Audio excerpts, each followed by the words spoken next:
Hello everyone, this is Pawan Toma. Welcome back to my channel.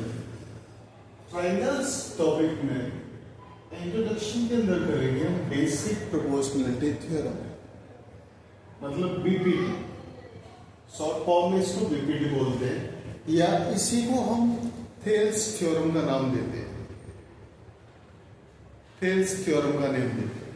देखिए इसमें इसकी define है, if a line is drawn parallel to one side of a triangle to intersect the other two sides is distinct points, then the other two sides are divided in the same ratio। देखिए इसमें कह रहा है state के अंदर कि एक line जो है एक ट्रायंगल की एक साइड की पैरेलल ड्रॉ की जाती है, उसमें उन दोनों साइड्स पे जो पॉइंट इंटरसेक्ट करते हैं उनका जो रेशियो आता है दोनों तरफ सेम रेशियो के अंदर डिवाइड होते हैं दोनों साइड्स के। देखिए इसमें इसी को थेल्स थ्योरम का नाम देते हैं। देखो जैसे कि डायग्राम ड्रॉ कर लेते हैं हम, ये ट्राइंगल है आपका, इससे क्लियर हो जाएगा। ट्राइंगल एबीसी है हमारा, इसमें एक पैरेलल लाइन ड्रॉ की जाती है बीसी के थ्रू। जैसे ये parallel line DE parallel to BC draw किया, तो इनके द्वारा जो पार्ट्स है एडी एंड डीबी और ए बाई ईसी, तो ये इक्वल में प्रूव करना है। AD by DB is equal to A by BC, ये प्रूव करना है। अगर ट्रायंगल में DE पैरेलल BC प्रूव किया गया है तो इनके द्वारा जो बने हुए पार्ट्स हैं AD by DB और इधर A by EC, इनको इक्वल प्रूव करना होता है, सेम रेशियो में दिखाना होता है। ये है इसमें सबसे पहला गिवन क्या कह रहा है। देखिए गिवन कह रहा है इसके अंदर कि डी पैरेलल टू बीसी, ठीक है ना।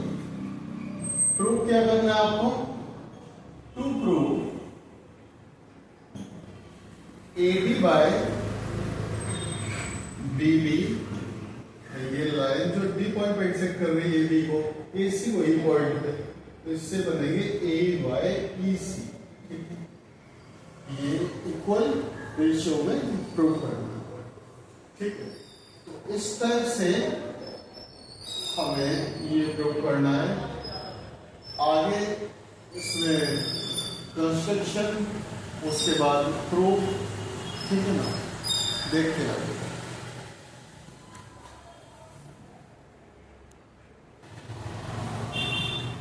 हाँ इसमें देखिए सबसे पहला पॉइंट है गिवन। गिवन क्या है, in triangle ABC DE parallel to BC, prove क्या करना है हमें, AD by DB is equal to A by EC, ठीक है। इसके बाद कंस्ट्रक्शन जो पॉइंट है, कंस्ट्रक्शन में देखिए जैसे कि ये एडी साइड है, इसका जो ट्राइंगल है, अब बीडी जो साइड है ये इस ट्राइंगल पे, तो इसको कंप्लीट कर लो पहले। इसको इसके लिए बी को आप ज्वाइन करो।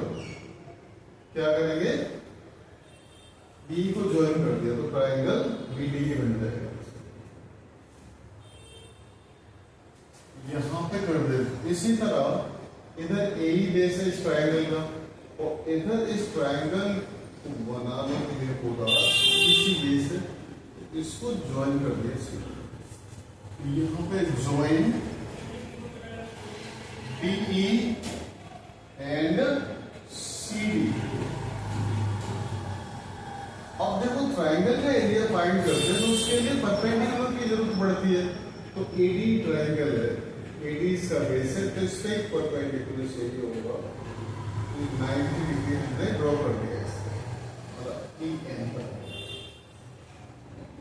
इसी तरह डी पॉइंट से इधर ये बेस है, इसके लिए भी परपेंडिकुलर शेप है, इसको डी एन यहाँ पे परपेंडिकुलर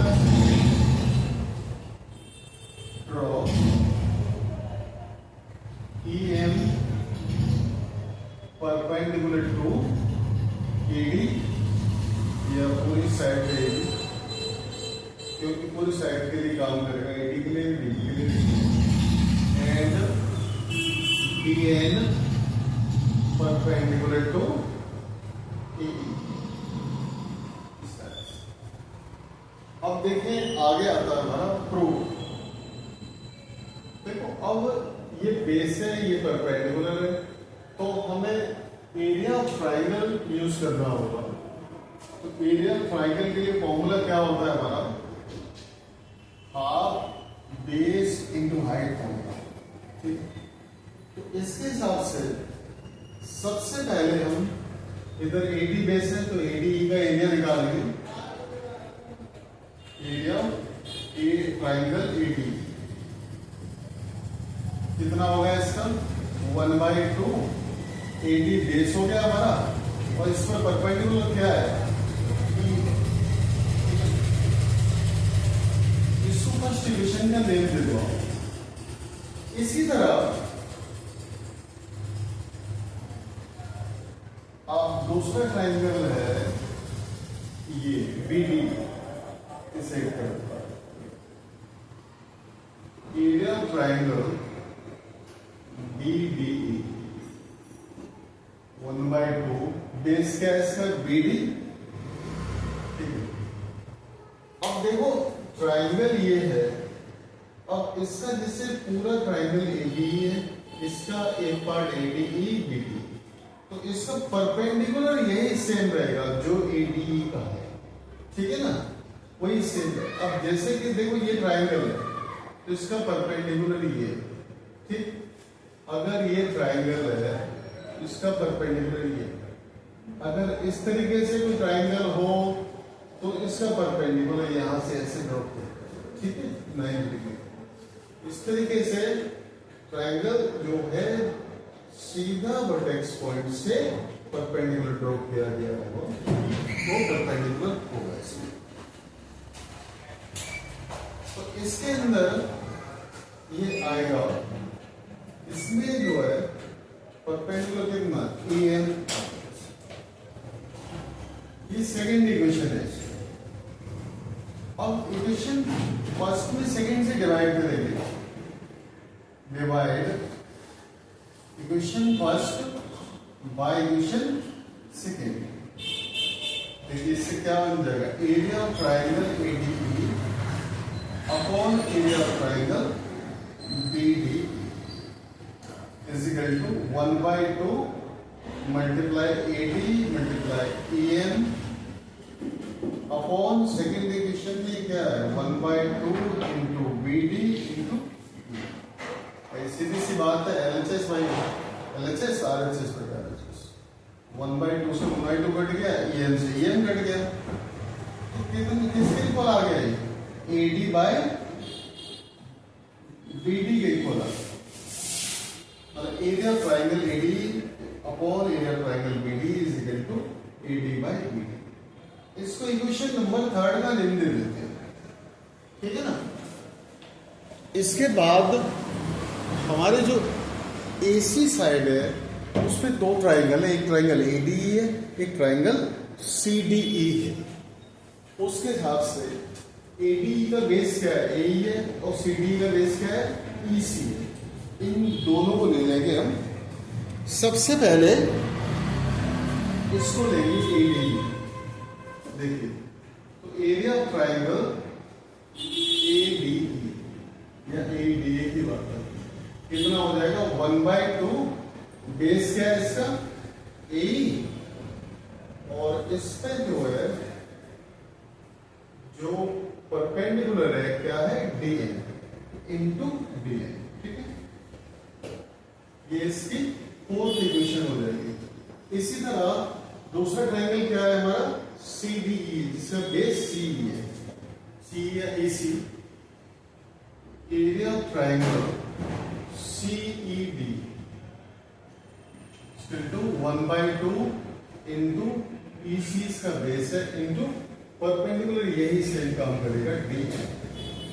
ये फिफ्थ इक्वेशन हो जाएगी। अब फिफ्थ इक्वेशन से फोर्थ इक्वेशन में डिवाइड करेंगे, जैसा कि हमने सेकंड से फर्स्ट में डिवाइड किया था उसी तरीके से। देखो, तो डिवाइड इक्वेशन 4 बाय इक्वेशन 5। तो यहाँ पे कितना हो जाएगा, area triangle ADE upon area triangle CED is equal to 1/2 multiply AE multiply DN upon 1/2 multiply EC into DN। DN से DN कैंसिल हो गया, 1/2 से 1/2 कैंसिल हो गया, कितना आ गया, AE/EC के इक्वल आ गया। This is the sixth equation. देखो, area triangle ADE upon area triangle CED is equal to AE/EC हो गया। ठीक है, तो इस तरीके से ये इसकी जो है सिक्स्थ इक्वेशन हो जाएगी। अच्छा, अब देखो इस थर्ड इक्वेशन में और सिक्स्थ इक्वेशन में यहां पर एरिया ट्राइंगल ADE इसमें भी सेम है, नीचे ट्राइंगल BDE है, यहाँ पे CED है, और AD/BD तो AE/EC के को लेके आना है, तो पहले डिनोमिनेटर दोनों सेम होने चाहिए। देखो, ये दोनों ट्राइंगल्स हैं BDE और ट्राइंगल CED, ये दोनों जो है सेम बेस पर प्रेजेंट है और बिटवीन सेम पैरेलल लाइंस, तो इनके एरियाज आपस में इक्वल हो जाएंगे। देखो, triangle BDE and triangle CED are on same base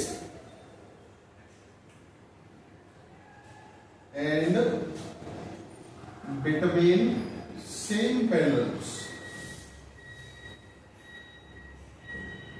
अगर ये सेम बेस है और बिटवीन सेम पैरेलल्स है ट्राइंगल्स, तो इसका मतलब एरिया जिनके आपस में इक्वल हो जाए। ठीक है, so area of triangle BDE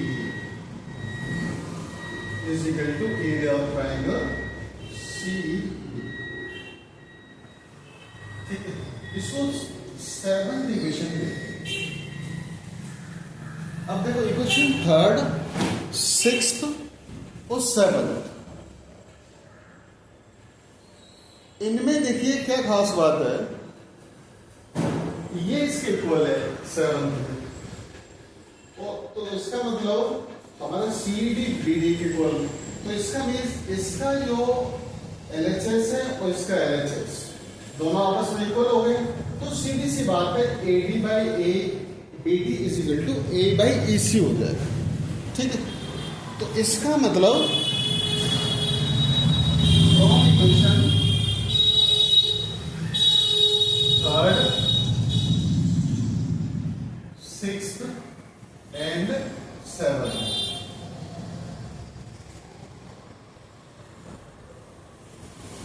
AD/BD is equal to A/EC। ठीक है, hence proof। हमें यही इसमें प्रूव करना था। ये हमारे BPT थ्योरम या इसको फेल्स थ्योरम हम कह सकते हैं। ठीक है, तो आप जो है इसे अच्छे से नोट कर लीजिए, और अगर आपको किसी टाइप का कोई डाउट हो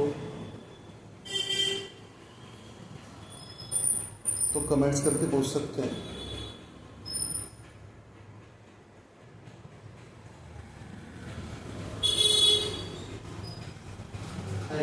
नेक्स्ट वीडियो में हम नेक्स्ट एक्सरसाइज 6.2 स्टार्ट करेंगे। And thanks for watching.